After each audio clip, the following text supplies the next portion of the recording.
یہ میرا بیٹا سب سے قابل اور لائق بیٹا ہے، تینوں بیٹوں میں سب سے لائق بیٹا تھا، سب سے نیک بیٹا تھا، اور اس نے غریبوں کے ساتھ کیا سلوک کرنا ہے اس نے ہمیں سکھایا ہے۔ یہاں ایک پاگل رہتا ہے، وہ میلے کچیلے گندے کپڑے پیشاب بیچ میں کیا ہوا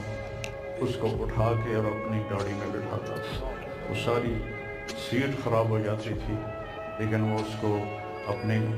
فیکٹری میں لے جاتا، پھر نائی کو بلا کر اس کے بال کٹواتا، اس کو نہلاتا، اس کے کپڑے بدلواتا۔ اس پورے گاؤں میں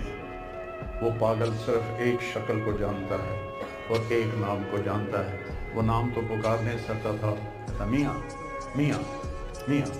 یہ صرف ایک اس عاصم جمیل کو وہ جانتا ہے جو آج